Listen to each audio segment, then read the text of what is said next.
5년 전 선거 때 보면은 문재인 캠프에서 공식 직함과 별개로 공식 직함도 뭐 두 분이 있었습니다만은 임종석 양정철이 컨트롤 타워다. 광흥창 팀. 네, 그렇죠. 그 중에서 공식 선거 캠프에서도 그 두 사람이 컨트롤 타워다. 후보의 신임도 두텁기도 하고 전체 이제 판에 대한 거, 당에 대해서 두루두루 잘 알기도 하고. 김경수 의원도 포함돼요. 당시 김경수. 그렇죠. 김경수 의원은 이제 후보 딱 수행하는 것이고 그런 지금. 현재 민주당 캠프에 그런 역할을 하는 사람이 있느냐. 이건 앞으로 국민의힘 선대위 꾸려도 그건 마찬가지 이야기가 나올 겁니다. 그런 사람이 있을 것이냐. 지금 민주당에 사람은 많고 뭐 선대본부장도 몇 명이고 상황실장도 4명이고 이런데 딱 그런 역할을 하는 사람이 잘 안 보여요. 그러니까 자꾸 이제 이렇게 복잡화되면은 종적으로 복잡화되면 이제 선대위에서 어떤 현상이 벌어지냐면 후보만 바라봐요. 후보가 뭔가를 얘기를 해주지 않고 뭔가 뭐 판단을 해주지 않으면 선대위가 완전히 멈춰버려요. 그게 2012년도에 박근혜 선대위에서 그런 일이 벌어져가지고 중간에 막 그 지지율이 하락하고 그러니까 김무성 총괄선대본부장을 딱 갖다 놨어요. 그래서 정리했구나. 그 다음부터는 완전히 선대위가 빨리빨리 대응하고 잘 돌아갔거든요. 그러니까 선대위 개편이 이재명 후보 측에는 필요한데 김태현의 정치쇼. 여의도 타짜 윤태권 더모아 정치분석실장 장성철 대구 가톨릭대 특임 교수 모셨습니다. 안녕하세요. 안녕하세요. 우리 이제 대선이니까 뭐 여러 가지 얘기들 양 후보 중심으로 좀 짚어볼 건데 첫 번째 저희가 이제 짚을 게 요거거든요. 종부세 개편하고 국토보유세 요거 저 이재명 후보의 국토보유세 그다음에 저 그 윤석열 후보의 종부세 요 얘기인데 요거 이제 정책적인 거는 뭐 다음에 좀 짚기로 하고 오늘은 우리가 정치적인 것만 이걸 했을 때 표가 붙냐 나가냐 요거만 좀 얘기를 해보려고 그러거든요. 아무래도 여당 이재명 후보 얘기부터 해야 되겠죠. 요거 이재명 후보 얘기 모든 토지의 세금을 매겨서 기본소득 재원으로 쓰는 국토보유세 공약. 이 타이밍에 이걸 왜 꺼냈을까요? 그러니까 토지를 보유하는 비율이 한 10% 되니까 그걸 걷어가지고 90%에게 기본소득으로 나눠주면 90%가 좋아해서 이재명 후보를 찍지 않을까라는 생각 때문에 한 것 같은데 과연 옳은 정책이냐라는 생각이 들어요. 징벌적인 과세가 아니냐 이중과세 아니냐라는 비판이 있습니다. 토지 보유하면 처음에 취득세 하고요. 그다음에 재산세 내고요. 팔 때는 양도소득세 냅니다. 거기다 그럼 또 보유세를 부과를 한다? 이게 맞을까라는 생각이 듭니다. 저는 상당히 비판적이에요. 근데 윤 실장 이게 우리가 선거 때요. 증세 얘기 꺼내는 게 되게 어려운 거잖아요. 근데 이건 어쨌든 없었던 세금을 만드는 거니까 세율 올리는 증세보다도 더 좀 강한 거거든요. 그러니까 이걸 왜 이재명 후보는 이제 90%의 사람이 더 받을 건데 이걸 반대하면 바보 같은 행위다. 뭐 이렇게 말했잖아요. 그러니까 이게 그냥 걷는다가 아니라 준다. 근데 그 무슨 돈으로 줄 건데?라고 물어보니까 여기서 걷어서 준다. 이렇게 하는 건데 참 뭐 쉽지는 않을 거예요. 그러니까 이게 완전히 이제 뭐랄까 틀을 뜯어 고치는 것이고 그리고 이제 이런 부분이 예컨대 진보 정당의 후보라든지 뭐 이런 사람이 이런 말을 하면은. 뭐 그래 그럴 수도 있지. 우리가 이제 장기적으로 이런 방향으로 가야지라는 식으로 좀 부담 없이 받아들일 수가 있는데 예를 들어 심상정 후보가 얘기를 했다. 그렇죠. 그렇게 가야 된다. 장기적으로 방향이 맞는 거지. 뭐 그런 것들 맞습니다. 무상급식 이런 것도 사실은 처음에 진보 정당에서 꺼내가지고 실제화된 거니까. 근데 이게 이재명 후보는 여당 후보고 대통령 될 가능성이 뭐 1등, 2등인 사람인 거잖아요. 이거 진짜로 하나? 이런 식 때문에 조금 더 부담이 생길 수 있는 거죠. 그럼에도 불구하고 꺼낸 거는 아무래도 10% 90% 이것 때문에 빠지는 표보다는 들어오는 표가 많다라고 정치적으로 판단을 한 거로 봐도 돼요? 이런 거 같아요. 이게 축이라기보다는 기본소득 진짜 할 거야? 라는 데 대해 가지고 한다라고 가니까 이게 따라갈 수밖에 없는 재원을 거죠. 어떻게 할 거냐에 대해서. 아니 저는 이제 민주당 쪽에 계셔서 정치하는 분들이 DNA에 좀 편가르기, 갈라치기 이런 DNA 유전자가 있는 것이 아니냐라는 생각이 듭니다. 저는 토지 없어요. 토지 없는데 자꾸 이렇게 목적세를 형식으로 자꾸 뭔가를 징벌적으로 과세하는 것은 이게 맞을까라는 생각이 들어요. 알겠습니다. 이제는 윤석열 후보 이제 토지 관련 부동산 관련된 세금 얘기를 해볼 건데 종부세 깎아준다는 거잖아요. 그죠? 양도세도 낮추겠다는 거고. 윤 실장, 요거 시기가 22일부터 종부세 고지서 날라간다고 그렇죠. 하니까 그거 맞춰서 그 표심을 자극했다. 이렇게 봐도 되는 그렇죠. 거예요. 그리고 요거는 이제 새롭다기보다는 4.7 재보궐선거 이후부터 쭉 이어진 흐름이죠. 국민의힘 민주당에서도 그 쪽에서. 과표를 낮추고 뭐 양도세 낮추고 이런 이야기를 했지 않습니까? 근데 이게 플러스 알파가 있어야 되니까 종부세 이야기를 한 것 같네요. 이건 저는 그런 부분도 있지 않을까 싶은 게 장기적인 이야기인데 그러면 이제 이재명 후보가 되면 할 수 있는데 윤석열 후보가 예컨대 당선된다 치더라도 국회 이제 의석수가 밀리잖아요. 그럼 어떻게 할 거냐라고 했을 때 내년 3월 재보궐선거가 아니 3월 대통령 선거가 끝나면 6월에 바로 지방선거지 않습니까? 그러면은 국회에서 대통령이 제안했는데 받아주십시오. 라고 했다가 이제 민주당이 반대하면 아니 나는 하려고 했는데 민주당이 반대했습니다. 지방선거 심판해 주세요. 네. 뭐 그렇게까지 보고 있는 거 아닌가 오. 그런 느낌도 드네요. 근데 전 길게 봐서. 대통령이 되면은 네. 또 생각 바뀔 수 있다라는 생각이 들어요. 왜요? 그럴 수도 왜냐하면은 세금이 올해가 대략 한 작년에 1조 5천억인데 올해가 5조 7천억 정도 거친다 하더라고요. 그럼 이 세금을 거두면 이렇게 딱 뭐 하고 싶은 일을 많이 할 수 있잖아요. 공약 내세운 것도 할 수가 있고 생각이 바뀔 수도 있다는 생각이 드는데 저는 종부세 내고 싶습니다. 네, 종부세 유지돼서 네. 내고 싶다라는 말 드리고 싶어요. 그러면 장 소장 요거 있잖아요. 네. 저 윤석열 후보가 종부세 개편 얘기를 한 것도 아무래도 종부세 대상자는 얼마 되지 않지만 전체 국민에 비하면 그 표심을 자극하기 위해서다. 그렇죠. 대략. 근데 앞서 그 10% 90% 논리대로 하면 종부세 안 내는 사람이 훨씬 많잖아요. 네. 내는 사람은 적잖아요. 근데 민주당에서 야 부자 감세 아니야? 뭐 이런 얘기 하잖아요. 그럼 그게 대선판에서 네. 표 계산하면 플러스예요, 마이너스예요?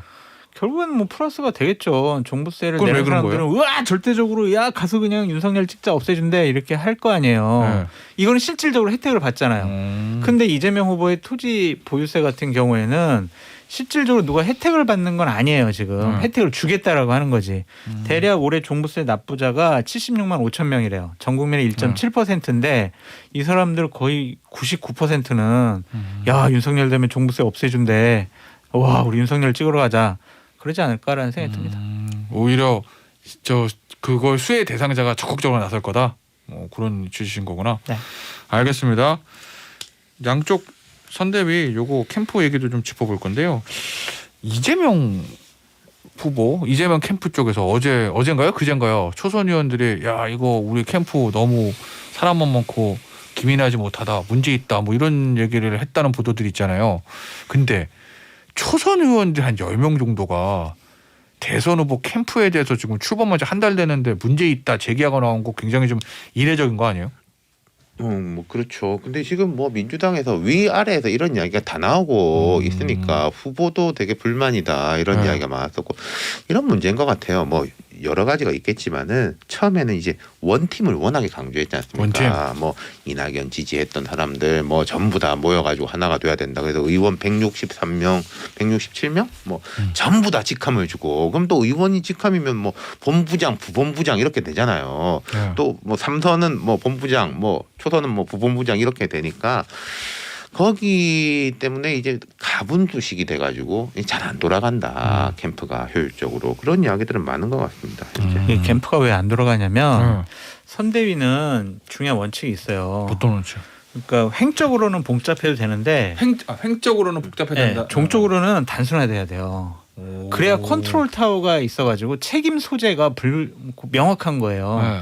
뭔가 잘못 돌아가면은 네. 야 이거 어떻게 할까요? 그러면 빨리빨리 대응을 해야 되는데 민주당과 국민의힘 아직 안 나왔지만 민주당 얘기만 일단. 민주당의 문제는 뭐냐면은 총괄 선대 본부장이 선대위의 가장 핵심적인 사람이거든요. 근데 지금 민주당 총괄 선대 본부장이 3명인가 4명이에요.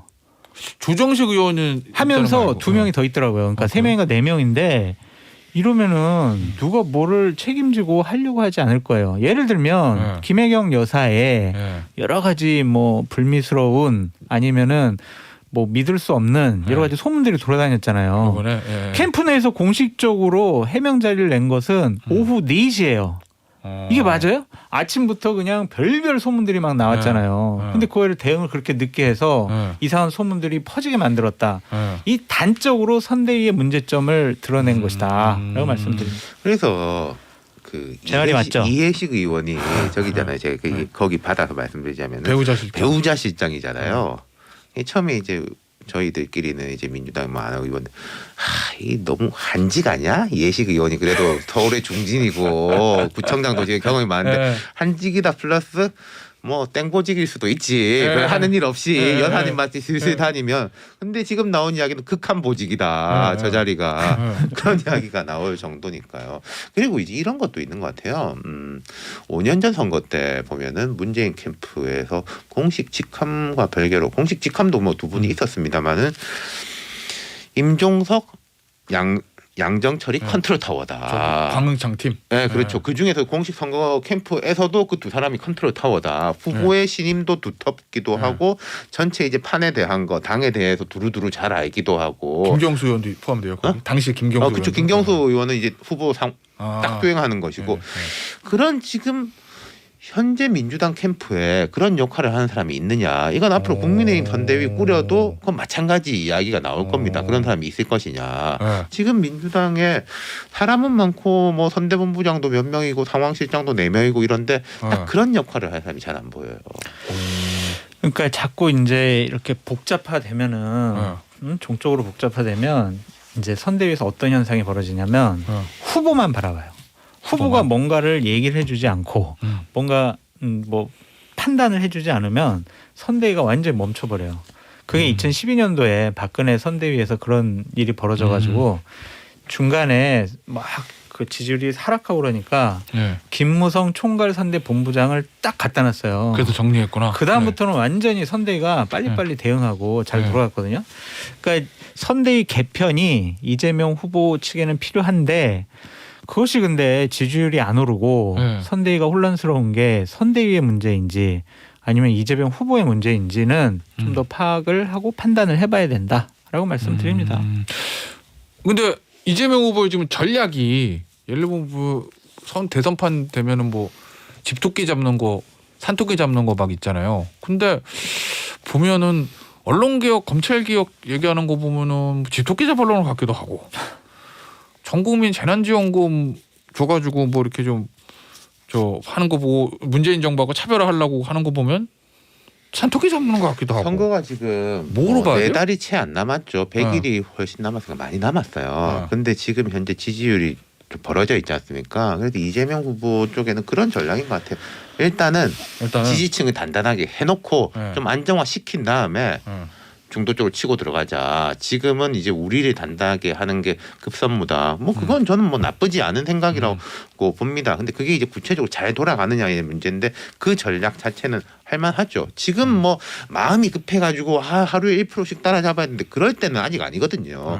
100일이 넘게 남았기 때문에. 네, 오르신 말씀인데 자꾸 지금 우리 윤태곤 실장님 얘기하는 것처럼 스트라이크 존을 좁혀야 되는데 막 던지는 것 같아요. 어제도 보니까 뭐 어떤 청년들 만나서 뭐 룰을 어겨서라도 자기 주장을 하는 거 나 응원한다. 나도 전과했다. 전과 있다. 이런 식으로 얘기했는데 대통령 되겠다는 사람이 룰을 지키지 말라고 하는 게 이게 맞나? 이런 식의 비판이 나올 수가 있잖아요. 그러니까 지금 너무 많은 공을 던지고 있다라고 생각이 마음이 드는데 급하면 좀 그렇게 되는 거죠. 약간 차분할 필요가 있어요. 아직 시간 많이 남았기 때문에. 근데 이제 제가 말씀드리고 싶은 건 뭐였냐면 자꾸 저렇게 뭔가 정책도 던지고 뭔가 공약도 얘기를 했는데 지지율이 안 올라간다? 그러면은 유혹을 이길 수가 없어요. 무슨 유혹이냐? 상대방에 대한 네거티브에 집중. 그러니까 자칫 잘못하면 선거전이 진흙탕 싸움이 될 수도 있을 것 같다라는 걱정이 있습니다.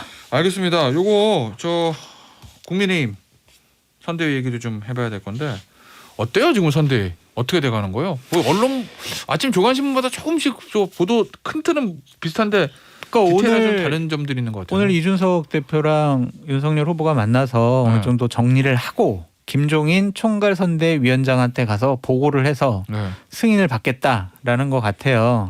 그런데 핵심 요건은 3가지 같습니다. 그러니까 인물인데 한 명은 김병준 상임선대위원장 자리를 김종인 위원장이 오케이 할 것이냐라는 것. 지금 캠프의 실세인 장제원 의원을 캠프 내에 둘 것이냐 아니면은 당 조직으로 흡수할 것이냐 그것을 판단해야 되고 세 번째는 김종인 위원장이 윤석열 후보에게 임태희 전 비서실장 중위 쓰세요라고 했는데 중위 쓰지 않고 그냥 총괄선대본부장 한 5명 중에 1명으로 쓰면 김종인 위원장이 좀 내 말을 왜 안 듣지? 라고 기분 나빠할 수 있다. 이 3명이 어떻게 배치되는지를 눈여겨보자라고 말씀드리고 싶습니다. 김병준, 장제원 존칭 빼고 임태희 세 사람. 맞습니다. 그럼 예상 어떻게 될 것 같은데요? 근데 지난번 틀려가지고 예상이. 제가 정보는 정확한데 예측은 좀 오할이 안 돼요. 그래서 예측은 정보는 정확한데 예측이 안 되면은 정보맨으로서의 실책인데 예측을 해서 결과를 내야. 제가 예측은 당분간 좀 반성하는 의미에서 안 하겠다라고 말씀드립니다. 어쨌든 정보상으로는 이제 세 사람이 중요하다. 네. 윤태근 실장은 저는 뭐 정보는 잘 모르고 예측은 잘 맞아.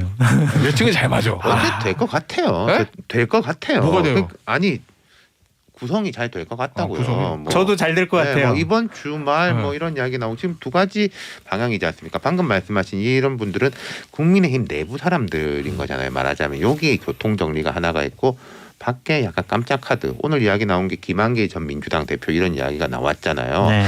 저는 김한길 전 대표 이름이 언론에 등장한 거는 내부가 어느 정도 정리가 됐다라는 뜻이라고 봐요. 내부가 정리가 됐으니 김한길 전 의원 얘기도 나올 수 있다는 그렇죠. 말씀이시구나. 그래서 이제 뭐 이준석 대표가 뭐 빠르면 20일 뭐 그런 이야기를 어디서 한번 했던데 그럼 이제 이번 주말 정도에는 뭐 약간의 윤곽 첫 번째 1차 윤곽이 드러날 수도 있지 않을까. 그러니까 어떤 식으로 드러날 것 같아요? 아니 지금 뭐 나온 대로 하겠죠. 김종인 지금 이제 막 이런 거지 않습니까? 관심사를 끌어올린 게 김종인이 하는 거야 안 하는 거야. 혹시 안 하는 거 아니야? 이런 데서 내가 한다 그것만 해도 뉴스에 이제 뭐 헤드라인은 먹고 가는 거죠.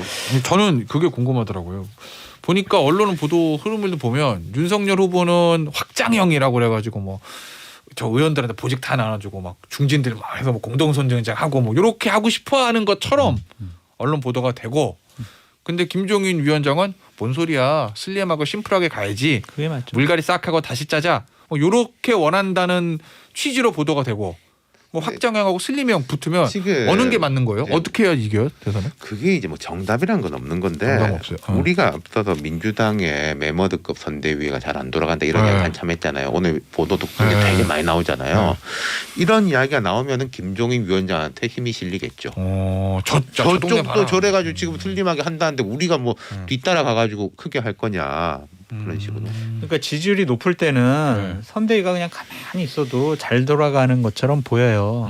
근데 이렇게 쭉 안 갈 거 아니에요. 뭐 뭔가 생기죠. 네, 뭔가 출렁일 생겨요. 때가 있을 거란 말이에요. 그럼 위기가 왔을 때 선대위가 어떻게 효율적으로 즉각적으로 대응을 잘하느냐 그것을 봐야 한다. 근데 현재 총괄선대본부장을 국민의힘 같은 경우에는 5명을 둔다라는 건데 저는 상당히 걱정되는 부분이다라고 말씀드립니다. 왜요? 그 책임 소재가 없다니까요. 이게. 아까 말씀하셨던 그 횡적인 게 아니라 종적으로 이게 그렇죠. 라인이 안 떨어진다. 그러니까 만약 무슨 사안이 터졌으면 각 총괄 본부장들이 서로 다른 생각할 거 아니에요. 그러면 이게 즉각적인 대응이 안 된다. 모든 거를 다 김종인 위원장한테 보고를 해가지고 김종인 위원장님 어떻게 할까요?